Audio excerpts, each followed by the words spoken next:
La vie est notamment un parcours jalonné de grands défis économiques et financiers. Depuis plus de 50 ans en France, les réponses à ces défis reposent sur l'État-providence. Sous l'effet de profondes évolutions démographiques, économiques, sociales, ce paradigme de l'État-providence est largement remis en cause. Les Français doivent anticiper, se préparer. Sont-ils suffisamment informés? Sont-ils prêts à cela? Disposent-ils des solutions pour y répondre? En tant que grand gestionnaire d'actifs au service d'institutions financières, fonds de pension, assureurs, banques, et au service donc de dizaines de milliers d'épargnants, ces questions nous intéressent et nous interpellent.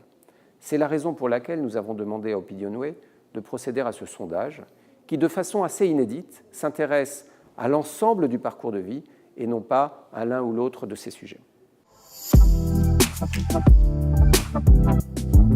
Les conclusions de cette enquête sont à la fois multiples et assez spectaculaires. Pour résumer le propos, je me concentrerai sur 5 grands enseignements.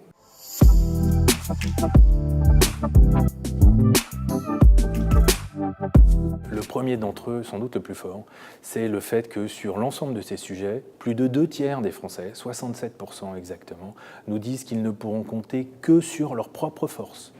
Plus d'un quart, 27%, déclarent qu'ils pourront compter sur l'État, mais aussi sur eux-mêmes. Seuls 5% des personnes que nous avons interrogées déclarent qu'ils pourront compter sur la puissance publique uniquement.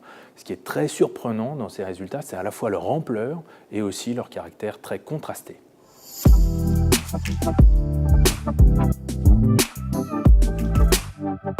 Deuxième enseignement de ce sondage, les Français ont la conscience très claire qu'ils vont devoir anticiper le financement de ces grandes étapes de leur vie. Et dans la recherche de ces moyens de financement, ils vont devoir faire appel à de nouveaux produits, à de nouveaux services. Seuls 22% d'entre eux pensent qu'ils vont pouvoir utiliser les moyens habituels.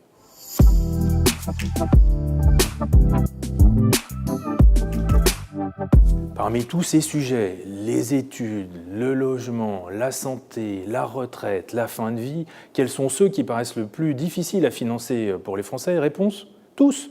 Tous ces sujets paraissent difficiles à financer pour plus de 70% des Français. Alors on observe quand même une hiérarchie selon les sujets de fin de vie, les sujets de santé sont ceux qui paraissent le plus difficiles à financer devant les sujets de logement ou d'études. Les sujets de retraite également sont dans le trio de tête des sujets les plus difficiles à financer. C'est pas anormal, il y a eu beaucoup de débats politiques, beaucoup de réformes au cours des 20 dernières années qui ont fait progresser la pédagogie, l'information dont disposent les Français sur ces sujets.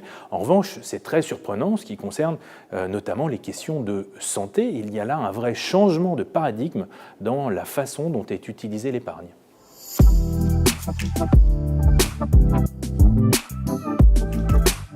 Quatrième enseignement, les Français disent manquer de produits et services innovants pour financer les grandes étapes de leur vie. Ils privilégient des moyens classiques.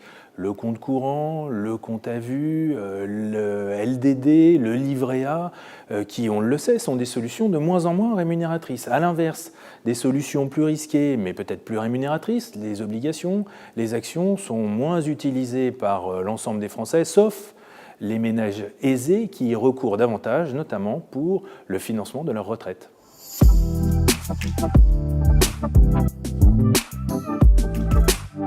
Dernier enseignement, vers qui vont se tourner les Français pour obtenir des réponses à l'ensemble de ces questions? Premier interlocuteur vers lequel ils se tournent spontanément, ce sont leurs proches. Leurs parents, leurs amis, leurs collègues. Viennent ensuite les conseillers bancaires d'abord, conseillers en assurance, en gestion de patrimoine, mais sur l'ensemble de ces questions, nous observons des taux de personnes qui ne se prononcent pas anormalement élevés, ce qui est le signe d'une grande confusion de la part des personnes interrogées. Au final, les Français ignorent vers quel interlocuteur se tourner pour obtenir des réponses fiables à l'ensemble de leurs questions. Ce que nous montre ce sondage, c'est une prise de conscience massive de la remise en cause de l'État-providence. Cela nous interpelle en tant que professionnels de l'épargne et nous pose un triple défi. Celui de l'éducation financière d'abord. Une immense majorité de Français trouvent difficile de se préparer à ces grandes étapes. 40% d'entre eux déclarent avoir échoué au moins une fois à préparer l'une de ces étapes. La notion de prise de risque maîtrisée est étrangère à une grande majorité de Français, encore toujours très dépendants de l'épargne réglementée ou parfois même des liquidités. Le second défi, c'est l'information financière, c'est l'information sur les solutions. Une majorité de Français déclarent ne pas être suffisamment informés sur les solutions à leur disposition ou déclarent même ne savoir pas vers quel interlocuteur se tourner. Et enfin, le troisième défi, c'est l'innovation. Avons-nous assez innové ? 2/3 des Français pensent que non. Ce sondage nous dit quelque chose. Il nous interpelle, il nous oblige, il nous met au défi d'innover, d'expliquer, de répondre aux besoins des Français. La balle est dans notre camp.